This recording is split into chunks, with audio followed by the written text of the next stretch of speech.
6 గ్యారంటీలని చెప్పి అధికారంలోకి వచ్చిన కాంగ్రెస్ పార్టీ అన్ని వర్గాలను మోసం చేసినట్లే ఆటో డ్రైవర్లకు మొండి చేయి చూపించింది.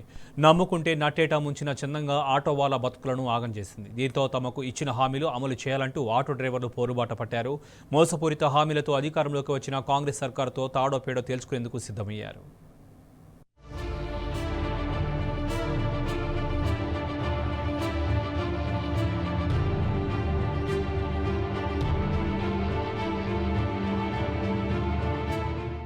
మోసపూరిత హామీలతో గద్దెనెక్కిన కాంగ్రెస్ పార్టీ తీరా అధికారం చేపట్టాక అన్ని వర్గాలను మోసం చేసినట్టే ఆటో డ్రైవర్లకు మొండి చేయి చూపించింది. కాంగ్రెస్ పార్టీ అంటే అభయహస్తం కాదు, భస్మసుర హస్తమనేలా వ్యవహరిస్తున్న తీరుపై ఆటో కార్మికులు ఆగ్రహం వ్యక్తం చేస్తున్నారు. తాము అధికారంలోకి రాగానే సంవత్సరానికి 12,000 ఇస్తామని చెప్పి 14 నెలలు గడుస్తున్నా ఇంతవరకు ఆ ఊసే ఎత్తకపోవడంతో ఆటో కార్మికులు ఆందోళన వ్యక్తం చేస్తున్నారు. తమను మోసం చేసిన కాంగ్రెస్ సర్కార్పై పోరాటానికి సిద్ధమవుతున్నారు.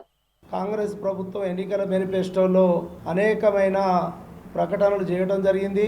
ముఖ్యంగా ఆటో డ్రైవర్లకు కాంగ్రెస్ పార్టీ అధికారంలో రాగానే ఎన్నికల మేనిఫెస్టోలో పెట్టినట్టుగా సంవత్సరానికి 12,000 రూపాయలు ఇస్తామని చెప్పడం జరిగింది. అదేవిధంగా రవాణా రంగ కార్మికులకు సంక్షేమ బోర్డు ఏర్పాటు చేస్తామని చెప్పడం జరిగింది.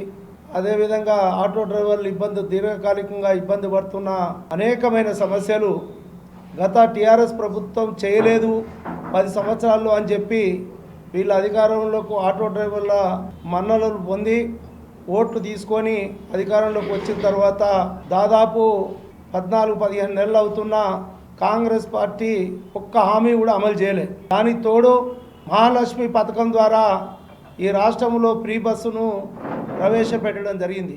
దాని ద్వారా ఆటో డ్రైవర్ల జీవనోపాధి చాలా వరకు దెబ్బతిన్నది. ఆటో డ్రైవర్లు మా తెలంగాణ బిడ్డలు మేము ఆదుకుంటామని చెప్పి అనేకమైన సందర్భాల్లో ప్రకటనలు చేశారు తప్ప ఇప్పటి వరకు ఏ ఒక్క సమస్య పరిష్కరించలేదు. కాంగ్రెస్ ప్రభుత్వంపై అన్ని వర్గాల ప్రజల నుంచి తిరుగుబాటు మొదలైంది. అందులోనూ ఆటో డ్రైవర్ల పరిస్థితి మరీ దారుణంగా తయారైంది. ప్రభుత్వం ఏర్పడగానే ఆగమేఘాల మీద ప్రారంభించిన ఉచిత బస్సు పథకం తమ ఉపాధిని దెబ్బతీసిందని ఆటో డ్రైవర్లు ఆవేదన వ్యక్తం చేస్తున్నారు. గతంలో రోజుకు 1000 నుండి 2,000 వరకు సంపాదిస్తే ఇప్పుడు 500 కూడా రావటం కష్టమవుతుందంటున్నారు. దీంతో పూట గడవక కొందరు ఆత్మహత్యలు కూడా చేసుకుంటున్నారని ఆవేదన వ్యక్తం చేస్తున్నారు. అధికారంలోకి రాగానే సంక్షేమ బోర్డు ఏర్పాటు చేస్తామన్న కాంగ్రెస్ పార్టీ ఆ మాటని మర్చిపోయింది. మోసపూరిత కాంగ్రెస్ సర్కార్ తీరుకి నిరసనగా ఈ నెల 15న రాష్ట్ర వ్యాప్తంగా ప్రభుత్వ దిష్టిబొమ్మలు దగ్ధం చేసి నిరసన తెలియజేస్తామని ఆటో డ్రైవర్లు ప్రకటించారు. అదేవిధంగా ఈ నెల 24న రాష్ట్ర వ్యాప్తంగా ఉన్న ఆటో డ్రైవర్లతో సుందరయ్య విజ్ఞాన కేంద్రంలో సదస్సు నిర్వహించి భవిష్యత్తు కార్యాచరణ ప్రకటిస్తామని అంటున్నారు. కాంగ్రెస్ పార్టీ ఎన్నికలు ఇచ్చినటువంటి వాగ్దానాలను అమలు చేయలేదు. అమలు చేయనటువంటి నేపథ్యంలో సంవత్సర కాలం అవుతున్నటువంటి సందర్భంగా డిసెంబర్ నెలలో మేము అనేక ఆందోళన కార్యక్రమాలు చేశాం.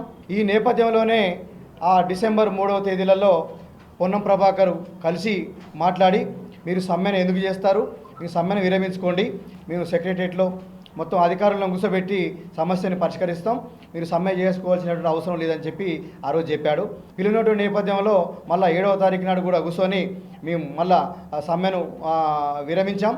కానీ ఆయన విస్మరించినటువంటి నేపథ్యంలో డిసెంబరు 20వ తేదీన అసెంబ్లీలు జరుగుతున్నటువంటి సందర్భంలో అందుకోసం ఈ కాంగ్రెస్ పార్టీ అబద్ధాల పార్టీ, ఇది మోసగొండి పార్టీ అనేటువంటిది మేము భావించాం.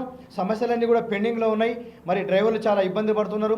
ఆత్మహత్యలు చేసుకున్నటువంటి పరిస్థితిలోకి నెట్టబడేటువంటి పరిస్థితి కూడా ఉంది కనుక తిరిగి మరొక పోరాటం చేయాలనేటువంటిది మేము భావించాం.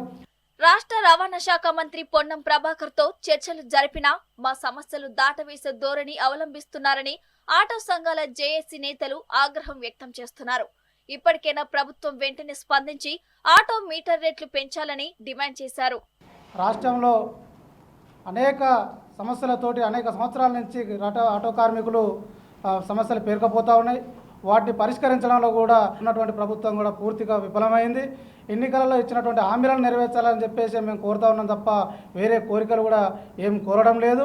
ఈరోజు ఈ రవాణా రంగం నుంచి వస్తున్నటువంటి ఆదాయాన్ని ఈ రంగంలో ఉన్నటువంటి కార్మికులకు ఖర్చు పెట్టడంలో ప్రభుత్వానికి వస్తున్నటువంటి నష్టమేంటితో కూడా ఈరోజు ప్రభుత్వం చెప్పాల్సినటువంటి అవసరం కూడా ఉన్నది. ఈరోజు అనేక మంది యువకులు ఈ రంగంలో స్థిరపడి ఈ రంగంలో పనిచేస్తూ ఉన్నారు. కానీ వారికి ఉపాధిని కల్పించాలంటే ఈరోజు కార్మికులకు వెల్ఫేర్ బోర్డును ఏర్పాటు చేయాల్సినటువంటి అవసరం ఉంది. కాంగ్రెస్ పార్టీ ఎన్నికల్లో ఇచ్చిన హామీలే అమలు చేయాలని కోరుతున్నామని ఆటో డ్రైవర్స్ జేఏసీ నేతలు తెలిపారు. ఇప్పటికైనా మాతో చర్చలు జరపాలని, లేదంటే భవిష్యత్తులో జరిగే పరిణామాలకు ప్రభుత్వమే బాధ్యత వహించాలని ఆటో డ్రైవర్స్ జేఏసీ నేతలు హెచ్చరించారు.